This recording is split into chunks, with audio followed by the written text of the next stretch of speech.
Então, nós estamos gravando um resumo da aula que foi proferida pela Maria Magnoff, o Espírito Santo Paráclito e a Esposa, no quarto Evangelho e no Apocalipse.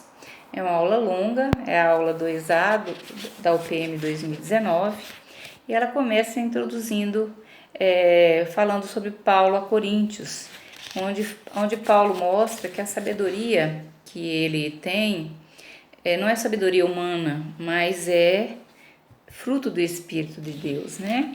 Então ela fala como é importante, né, entender um pouco desse Espírito de Deus e aproximar-se dele como um amigo que nos conduz à intimidade com Deus.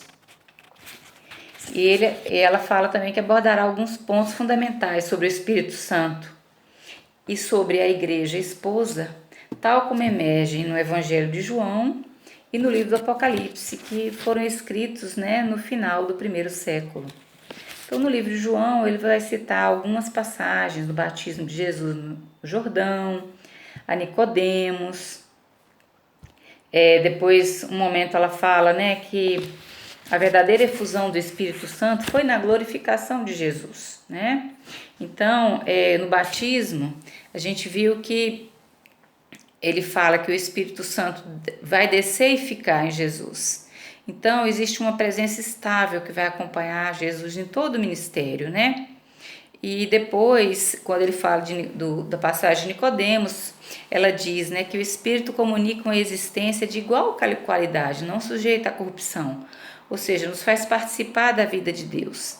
E as palavras, quando inspiradas, são um veículo e comunicam o Espírito Santo. Depois ela analisa o termo grego, que é o paráclito, parakalem, que vai significar defensor, advogado, alguém que é chamado em socorro, né? E do Espírito Santo se fala também que ele é o consolador, mestre, amigo, conselheiro. E aí ela começa a analisar 5 promessas que existem no quarto evangelho, no Evangelho de João. A primeira promessa anuncia a vinda do Paráclito e as outras ressaltam as suas funções, aquela de ensinar, de defender, de testemunhar e de conduzir à plena verdade. Então são aí no João 14, João 15, João 16. A quinta promessa é: o Espírito de verdade vos introduzirá a verdade inteira. A revelação de Jesus ela é completa. Mas Jesus quer especificar que só o Espírito nos tornará capazes de penetrar em profundidade, de receber completamente essa revelação. Também nós, no pós-Chiara, é o Espírito que atualiza a compreensão do ideal. Porque o Espírito ele não tem uma doutrina, mas ele faz com que a palavra de Jesus não seja uma letra morta. O Espírito e a esposa dizem vem, Apocalipse 22, 17. A esposa é o povo, a terra, a cidade, sempre indica uma dimensão comunitária. Oséias, no capítulo 2, ele fala que Deus se qualifica como esposo e sente dor pela traição. A atrairei a mim, a conduzirei ao deserto, falarei ao seu coração, me chamará marido meu e não meu patrão. Te farei minha esposa para sempre. Quando é que essa união esponsal se cumpre? Na encarnação de Jesus. O nascimento de Jesus mostra que o Deus uno da antiga aliança começa a revelar a sua vida íntima para participá-la à humanidade, transformando-a em esposa. No livro do Apocalipse, Apocalipse significa revelação. É a igreja a esposa. Reconhecer a igreja como esposa, o tu diante do Cristo esposo.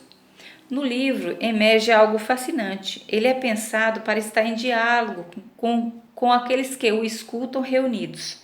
Então, esse livro tem uma forte dimensão comunitária. A primeira parte, 3 capítulos, é o diálogo entre Cristo e as 7 igrejas, que fala o ressuscitado, aquele que é o princípio, o último, o vivente. Ele fala em primeira pessoa. Então, ilumina com o seu espírito. E aqueles que o ouvem são convidados a fazer um exame de consciência, a serem pessoas coerentes. A segunda parte é do capítulo 4 ao 22, é longa, São 5 sessões que vão mostrar os eventos da história humana e o conflito bem e mal. A visão se passa entre céu e terra, e o ressuscitado estimula os seus a saírem fora da cerca eclesial e olharem a história. Então vou ter muitos símbolos, símbolos numéricos, né? 7 que vai indicar a totalidade, as frações que vão indicar uma parte, cromáticos, né? O branco que significa transcendente, o vermelho sanguinário violento, o verde vitalidade, mas como a erva também seca pode indicar a morte. É o estilo da literatura apocalíptica. O sol fica negro, a lua como sangue. Então, tudo quer sublinhar uma presença particular e provocante da parte de Deus no cosmos, até como uma força propulsiva, né? Imagens, porque o Espírito quer pôr em evidência as contradições presentes. O quadro 1, no capítulo 5, o Cordeiro é o único capaz de aproximar-se do trono de Deus e abrir o livro fechado com 7 selos e revelar os planos de Deus. O quadro 2, abertura dos selos e a irrupção dos cavalos e cavaleiros. O primeiro selo, o cavalo branco, vai indicar a vitalidade da ressurreição de Cristo e da sua palavra. O segundo selo, o vermelho, fogo, violência homicida, realidade negativa presente na história que tem uma raiz demoníaca. O terceiro, o cavalo negro, aumentar o preço dos gêneros primários, injustiças sociais. O quarto, o cavalo verde, simboliza a morte, a condição física de cada criatura. Depois aquele quadro, a visão dos 144.000 marcados pelo selo do Cordeiro. Aqueles que passaram pela grande tribulação, a gente conhece, né? Então, esse aí, eles vão indicar o quê? É uma onda de positividade que cresce, de bem sobre a terra, e que conduz à segunda grande visão dos 144.000, que seguem o Cordeiro onde ele vá e portam na fronte o seu nome. Então, são 12 tribos, vezes 12 apóstolos, vezes 1.000, que significam a totalidade. E se alarga ao infinito esse número. E algumas categorias se destacam no meio dessa multidão. Os virgens, que seguem Cristo onde for.